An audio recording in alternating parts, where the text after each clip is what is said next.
السلام علیکم ورحمۃ اللہ وبرکاتہ۔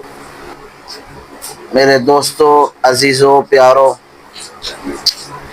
اللہ پاک نے نبیوں کا جو وارث بنایا ہے وہ علماء کو بنایا ہے، اور نبی جو ہوتے ہیں وہ جو علماء کو وارث بناتے ہیں وہ مال کا وارث نہیں بناتے، پیسوں کا وارث نہیں بناتے، بنگلوں کا وارث نہیں بناتے، وہ جو بناتے ہیں اپنے علم کا وارث بناتے ہیں۔ اور علم جو ہے سب سے اوپر کی چیز ہے، اور وہ بھی قرآن مجید کا علم، حدیث پاک کا علم، یہ سب سے اونچا علم ہے۔ ایک ہوتی ہے معلومات، ایک ہوتی ہے معمولات۔ تو معلومات بھی ضروری ہے اور اس کو پھر معمولات میں لانا بھی ضروری ہے۔ انسان معمولات عمل جب تک نہیں کر سکتا جب تک اسے کسی چیز کا علم نہ ہو، اور علم جو اللہ نے سب سے زیادہ نبیوں کو عطا کیا ہے، اور پھر نبیوں میں بھی سب سے زیادہ علم اللہ پاک نے امام الانبیاء خاتم النبی محمد عربی وجہ کائنات صلی اللہ علیہ وسلم کو عطا کیا ہے۔ پھر اللہ نے ان کے بعد صحابہ کرام کو عطا کیا، اہل البیت کو عطا کیا، پھر ان سے ہی جب سے قرآن احادیث سب ہم تک اہل البیت صحابہ کرام کے ذریعے ہم تک پہنچا، اور پھر علماء نے وہ دین حاصل کیا، وہ علم حاصل کیا، اور جوگ در جوگ وہ آگے بھی علماء حاصل کر رہے ہیں۔ تو جتنے بھی لوگ علم حاصل کر رہے ہیں یہ سب نبی پاک صلی اللہ علیہ وسلم کے شاگرد ہیں۔ ویسے تو ہم مدرسے میں پڑھتے ہیں، ہمارے استاد وہ ہوتے ہیں، لیکن ان کو استاد دوسرے، لیکن آپ پیچھے جائیں گے، ایک ہوتی ہے سند عالی، ایک ہوتی ہے سند سافل۔ تو جس کی سند عالی ہے وہ جلدی اللہ کے نبی تک پہنچ جاتا ہے، جس سے سافل ہوتی ہے وہ تھوڑا ٹائم لگتا ہے، زیادہ اس میں راوی ہوتے ہیں۔ سند عالی میں راوی کم ہوتے ہیں اور نبی پاک صلی اللہ علیہ وسلم تک جلدی پہنچا جاتا ہے۔ تو جتنے بھی علماء ہیں ان کا اللہ کے نبی سے بڑا گہرا تعلق ہوتا ہے، اور قرآن میں اللہ پاک نے ان کے علماء کے بارے میں کہا ہے، اللہ رب العزت نے، کہ انما یخشی اللہ من عبادہ العلماء، علماء ہی ہیں جو سب سے زیادہ اللہ سے ڈرتے ہیں اور سب سے زیادہ خشیت ان کے دلوں میں ہوتی ہے۔ اور نبی پاک صلی اللہ علیہ وسلم نے فرمایا ہے العلماء ورثۃ الانبیاء، علماء نبیوں کے دین کے وارث ہوتے ہیں۔ علماء کی بڑی شان ہے، بڑا رتبہ ہے کہ اللہ نے ان کو یہ رتبہ عطا کیا ہے۔ جیسے اللہ پاک نبیوں کا انتخاب کرتے ہیں اور صحابہ کرام کا انتخاب کیا ہے، اہل البیت کا انتخاب کیا ہے، ایسے ہی اللہ پاک نے علماء کا انتخاب کیا، لیکن نبیوں کا درجہ بہت اعلیٰ ہے، اور ہمارے نبی پاک صلی اللہ علیہ وسلم کا درجہ اللہ کے پاس سب سے اعلیٰ ہے۔ صحابہ کرام اہل البیت کا درجہ بہت اعلیٰ ہے، لیکن علماء کا درجہ اللہ نے علم حاصل کرنے کی وجہ سے ان کا بھی بلند کر دیا ہے۔ تو علماء سے محبت کرنا ضروری ہے، کیونکہ نبی پاک صلی اللہ علیہ وسلم نے فرمایا ہے، حدیث میں آتا ہے، یا تو طالب علم بنو یا علماء سے محبت کرنے والے بنو یا ان کی مجلس میں بیٹھنے والے بنو، اور کہا ان سے بغض نہ رکھنا ورنہ ہلاک ہو جاؤ گے۔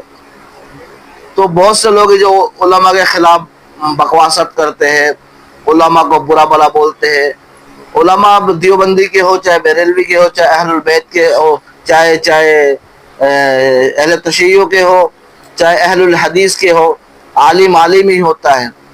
عالم عالم کے بارے میں بات کرے گا تو دلائل سے بات کرے گا اور صحیح طرح ایک دوسرے کو سمجھا سکے گا، لیکن عوام کو حق نہیں ہے کہ کسی عالم کے بارے میں کوئی بات کرے یا کسی عالم کو کوئی رگڑا دے، کیا پدی کا شور ہوا۔ علماء کا تو سونا بھی عبادت ہے، اگر عالم رات کو سوتا ہے تو اس کا سونا بھی عبادت ہے۔ عالم کو آبی فوقیت حاصل ہے کہ اللہ نے اس کو علم دیا ہے، وہ سونا بھی عبادت ہے۔ تو اب چون چرا کرنا، عالم کو برا بلا کہنا، یقینا عالم ایسا ہے، فلاں ایسا ہے، یا ہمارا محلے کا عالم ایسا ہے، آپ کو کسی نے حق دیا کہ آپ اس پہ انگلی اٹھائے، اس کی ذات پہ انگلی اٹھائے؟ اس کا معاملہ اللہ کا معاملہ ہے۔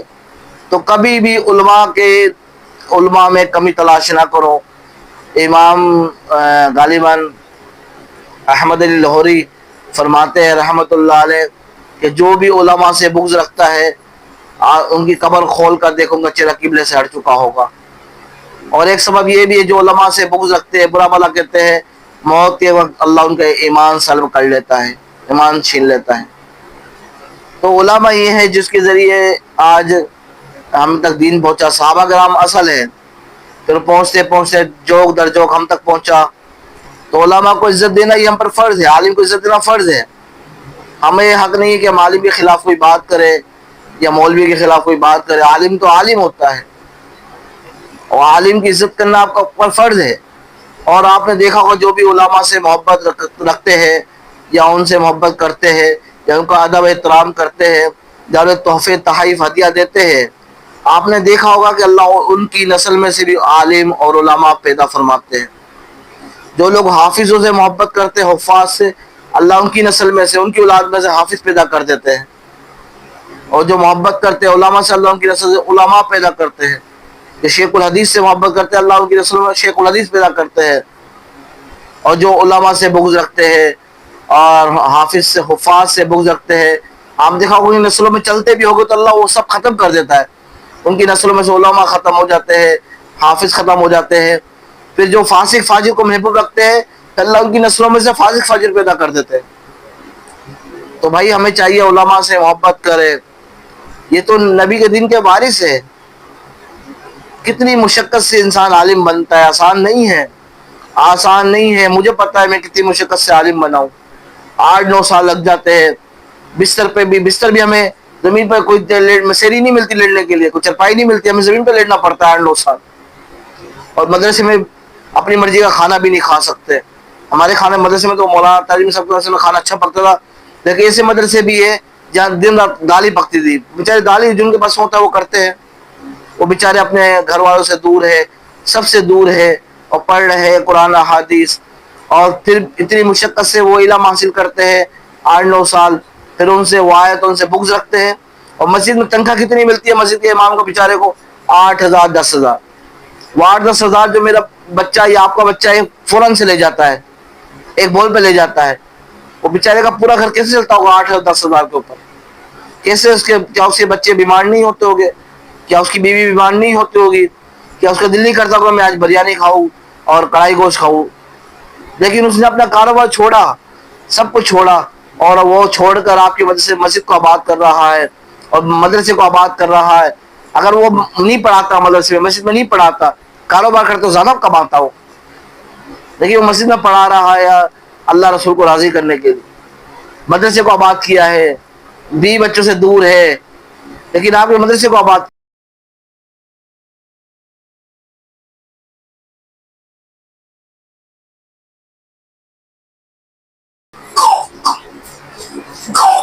اور نبی جو ہوتے ہیں وہ جو علماء کو وارث بناتے ہیں، وہ مال کا وارث نہیں بناتے، پیسوں کا وارث نہیں بناتے، بنگلوں کا وارث نہیں بناتے، وہ جو بناتے ہیں اپنے علم کا وارث بناتے ہیں۔ اور علم جو ہے سب سے اوپر کی چیز ہے، اور وہ بھی قرآن مجید کا علم، حدیث پاک کا علم، یہ سب سے اونچا علم ہے۔ ایک ہوتی ہے معلومات، ایک ہوتی ہے معمولات۔ تو معلومات بھی ضروری ہے اور اس کو پھر معمولات میں لانا بھی ضروری ہے۔ انسان معمولات عمل جب تک نہیں کر سکتا جب تک اسے کسی چیز کا علم نہ ہو۔ اور علم جو اللہ نے سب سے زیادہ نبیوں کو عطا کیا ہے، اور پھر نبیوں میں بھی سب سے زیادہ علم اللہ پاک نے امام الانبیاء خاتم النبی محمد عربی وجہ کائنات صلی اللہ علیہ وسلم کو عطا کیا ہے۔ پھر اللہ نے ان کے بعد صحابہ کرام کو عطا کیا، اہل البیت کو عطا کیا۔